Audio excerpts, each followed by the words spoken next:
Check it.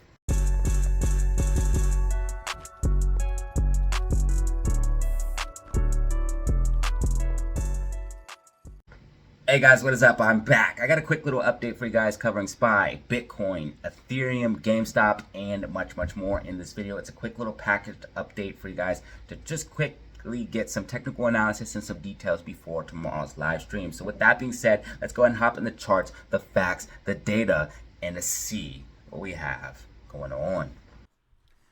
All right. What is up? This video is not financial advice and should not be taken as such. We're going to do a quick little update. I know I said I'm not going to do 2 videos a day, but I do want to talk about a few things. So we're going to do a quick update, okay? A quick update letting you guys know what is popping off, okay? So just give you guys a brief update to what to look forward to. And then, of course, the live stream will be on tomorrow.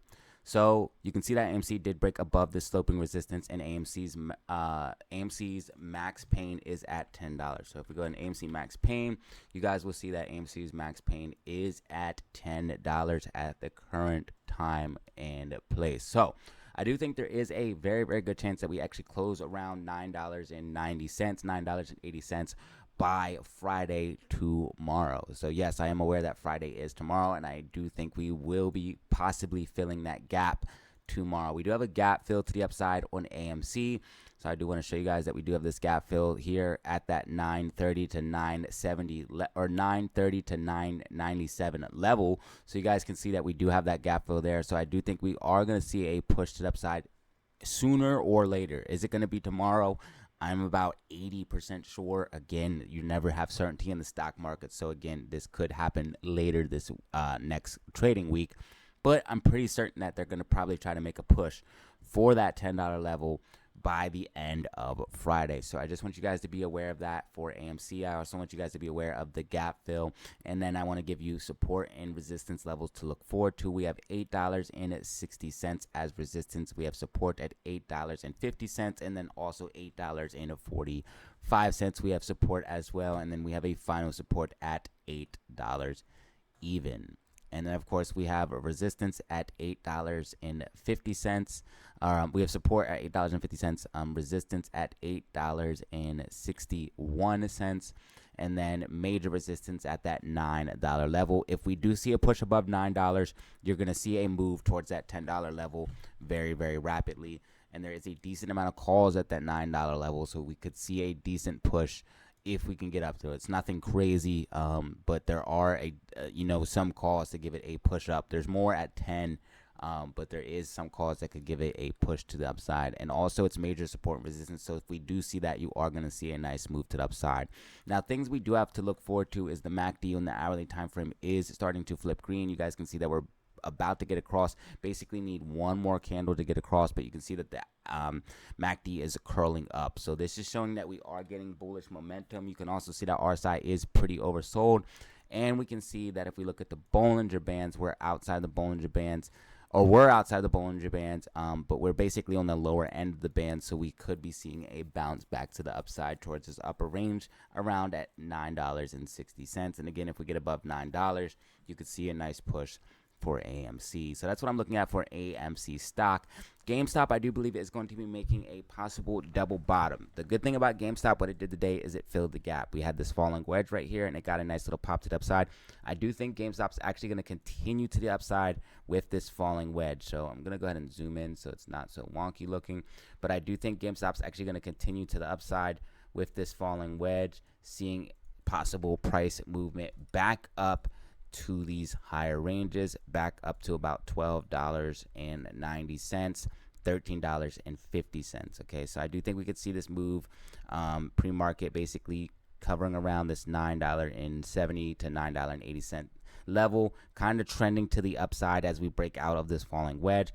I do think that is a good thing that GameStop went down to fill this gap. There was a gap down here that I was worried about for GameStop, and it did fill this gap. So we are seeing the gaps get filled to the downside that I was worried about, and now we can see these gaps to the upside get filled. So I do think GameStop is going to be making a double bottom off of this $9.50 region. You can also see that it's potentially forming an inverse head and shoulders if it does get a nice pop. You can see a shoulder here, a head here, and a shoulder here. This shoulder is a little bit sloppy, so it could be more of a double bottom in my personal opinion. But again, this is still a bullish pattern to see us move back up to this $14 range. I do believe that GameStop is forming a bottom in this range, and you will see a move back to the upside. As far as the cycles and psychology phases, I do believe that we are in the depression phase for AMC and GME, where you see a recovery back to the upside, leading into a disbelief rally, which will turn into hope, optimism, and so on and so forth. The same way that Bitcoin is in the hope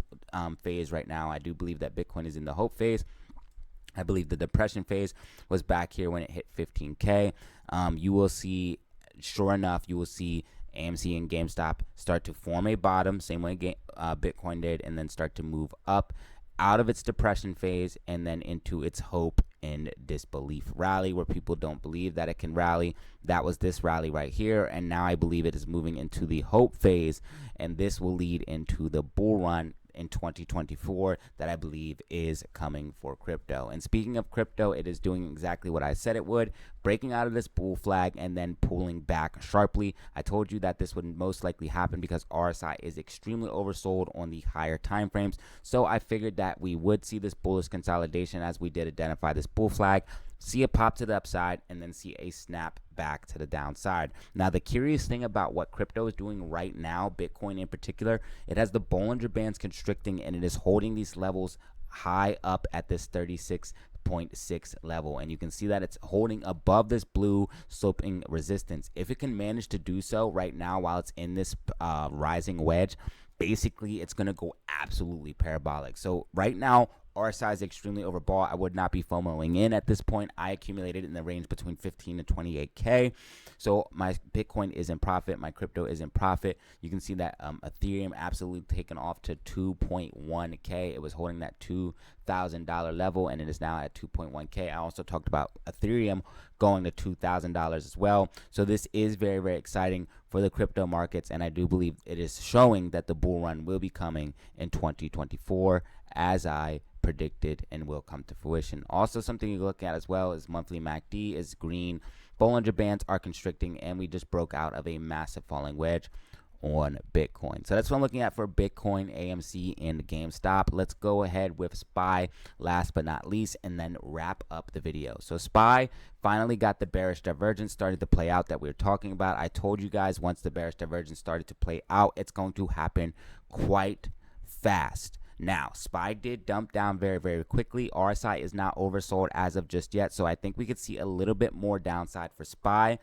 If SPY starts to lose these lower levels at like 430, 426, these gap fills, these are going to be major, major issues for SPY. Again, this could go very, very south very, very quickly. You have multiple gap fills to the downside. You can see that you had this bearish divergence where RSI is just absolutely trending down and price is just absolutely trending up. This is not what you want to see if you are bullish. So again, SPY did play out like the 2008 fractal, coming up to that white line like I said it would, tapping that white line and then getting rejected exactly as I said it would, and the fractal said it would. And you guys can see again with this final bounce, you see a bounce, then you see a sharp pump up, and then you see it come back down. Now again, if we look at what's going on with SPY on the larger time frames, you guys can see that we had this final bounce, then you see a sharp pump up, and we got rejected from that sloping resistance. What I believe we're going to see now is something like this. You're going to see the stock start to head back down to the downside,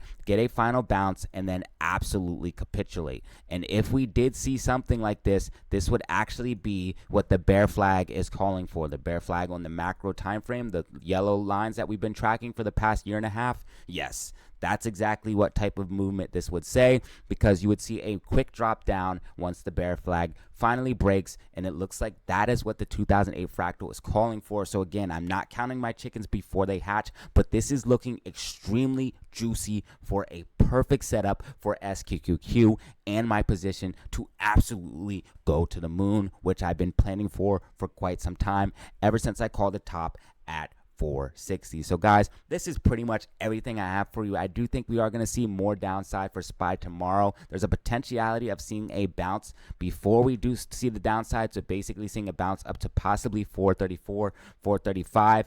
before we do see a continuation to the downside. Again, this could take a little bit time. You are going to see bounces to the downside before you continue down. So you do want to watch in case you are overly bearish, because you are going to potentially see moves to the upside before continuing down. Again, this is something similar what I'm looking at for SPY, seeing a bit of a bounce, then coming back down to finally capitulate and finish out the crash that I have said was coming to fruition. So guys, this is everything I have for you. If you found the video informative, go ahead and drop a like, press subscribe for more content like this, and remember, you can check me out on Twitter and Discord for even more Data Zero updates. And as always, y'all, have fun, stay safe, make money. Peace out. I also just want to point out real quickly, guys, alligator spread very far apart, showing momentum is extreme to the downside. Again, this could go south very quickly. As always, guys, have fun, stay safe, make money. Peace out. Alright, y'all, that was the video. If you found it informative, go ahead and drop a like, press subscribe for more content like this, and remember, you can check me out on Twitter and Discord for even more Data Zero updates. And as always, y'all, have fun, stay safe, make money. Peace out.